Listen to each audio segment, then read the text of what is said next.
मैं doctor Gopal Sharma, joint director zoological survey of India Patna हूँ। Zoological survey of India Patna की स्थापना सन 1965 में पटना में हुई और उस समय से पटना सेंटर, जो कि केंद्र सरकार के पर्यावरण, वन एवं जलवायु परिवर्तन मंत्रालय के अधीन आता है, जिसका मुख्यालय कोलकाता है।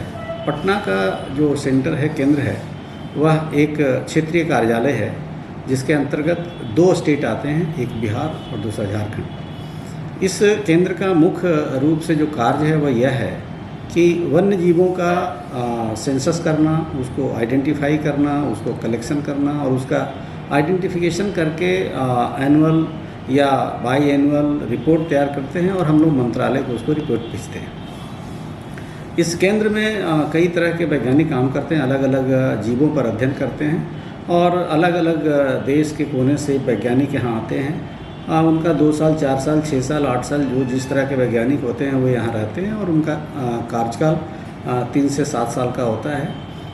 इस क्रम में कलेक्शन के क्रम में जो एनिमल कलेक्ट होते हैं उसके लिए एक बहुत बड़ा हम लोग म्यूज़ियम तैयार किए हैं और ये म्यूज़ियम 1965 से कार्यरत है और आम दर्शकों के लिए खुला रहता है। इसमें इंसेक्ट से लेकर के और टाइगर, लायन, डॉल्फिन तक है, जो कि हमारे म्यूज़ियम में देखा जा सकता है और ये फ्री फ्रॉम ऑल, किसी भी आदमी को देखने के लिए, आगंतुकों से और सभी तरह के विद्यार्थियों से, खास करके जो शोधार्थी हैं और रिसर्च स्कॉलर हैं, उनके लिए यह स्थान, खास करके पटना का जूलॉजिकल सर्वे ऑफ इंडिया का म्यूज़ियम बहुत ही एजुकेशनल है और बहुत ही इन्फॉर्मेटिव है। एक बहुत बड़ा हम लोगों ने इंसेक्टोरिया बनाया है जिसमें इंसेक्ट के बिहार और झारखंड के कलेक्शंस हैं, जो कि इंडिया में, नॉर्थ इंडिया में one of the best collection centre माना जाता है। हमारे यहाँ जितने भी वैज्ञानिक हैं और यहाँ के जितने भी टीचर्स हैं, यूनिवर्सिटीज़ के स्टूडेंट्स हैं, यूनिवर्सिटी के टीचर्स हैं, यूनिवर्सिटी के स्टूडेंट्स हैं, रिसर्च स्कॉलर्स हैं, अलग अलग सेंट्रल और स्टेट गवर्नमेंट के ऑर्गेनाइजेशन के लोग यहाँ आते हैं और इस म्यूज़ियम से लाभान्वित होते हैं। बहुत सारे यूनिवर्सिटी और कॉलेज के स्टूडेंट्स भी डिसर्टेशन के लिए आते हैं, थीसिस राइटिंग के लिए आते हैं। इस बार हम लोग पटना विश्वविद्यालय के साथ एक MOU साइन कर रहे हैं जिसमें पटना विश्वविद्यालय के छात्र हमारे कार्यालय में आएंगे और वो रिसर्च करेंगे, उनको PhD की डिग्री प्रदान की जाएगी पटना विश्वविद्यालय के द्वारा। इस तरह से हम लोगों ने रांची यूनिवर्सिटी के साथ भी MOU साइन किया है और मुंगेर यूनिवर्सिटी के साथ, भागलपुर यूनिवर्सिटी के साथ भी हम लोगों ने MOU साइन किया है।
देख रहे हैं इसको राइनोसोरस बीटल बोलते हैं।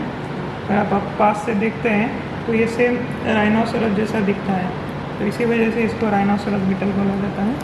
और ये बाकी के जो बीटल्स हैं ये सारे सेरेम्बिसिडी फैमिली के मेंबर्स हैं, तो ये सिर्फ डेंस फॉरेस्ट में ही पाए जाते हैं। टेस्ट का कलेक्शन है, इसमें जितने भी कीड़े हैं ये सारे के सारे एक ही फैमिली के मॉथ्स हैं, नॉलिडी फैमिली के, और ये सारे नॉर्थ ईस्ट से कलेक्ट किया हुआ है। साइज़ का भी पाया जाता है और लार्ज साइज़ का भी इसमें मॉथ्स पाया जाता है।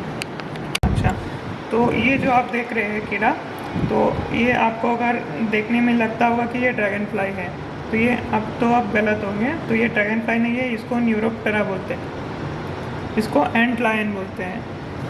और ये भी ड्रैगन फ्लाई की तरह बाकी मतलब कीड़ों को बहुत खाता है, और ये बायोलॉजिकल कंट्रोल में इसका यूज़ होता है बहुत। मॉथ्स हैं, तो ये विश्व के सबसे बड़े मॉथ्स में से है, और ये सारे के सारे एक ही फैमिली के हैं, फैमिली सैटर्निडी। और इनका जो विंग देख रहे हैं आप, तो इनका विंग स्पैन होता है 20 से 25 सेंटीमीटर तक। और इसको बोलते हैं इंडियन मून मॉथ, जो कि ये मून की तरह दिखता है। इसका जो स्पॉट है तो ये मून की तरह दिखता है, और ये इसीलिए इसको इंडियन मून मॉथ बोला जाता है। ये है एटेकस एटलस, ये है एटेकस एडवर्सी, ये है एंथरेसिया पापिया। इसमें बहुत सारे अलग अलग कीड़े आपको दिखेंगे। तो सबसे पहले जो है ऊपर वाला, इसको बम्बल भी बोलते हैं, और उसके नीचे जो है इसको स्टिक इंसेक्ट बोलते हैं। नहीं, ये है मैंटिस, प्रेइंग मैंटिस बोलते हैं ये सारा, ये और ये प्रेइंग मैंटिस है। और ये वाला जो कीड़ा है इसको ग्रास हॉपर्स बोलते हैं, ग्रास हॉपर्स। तो ये भी मैंटिस है, और ये सारा बीटल्स हैं। ये भी ग्रास हॉपर। तो ये है ब्लैटोइडिया, ये है कॉकरोच, जंगली कॉकरोच।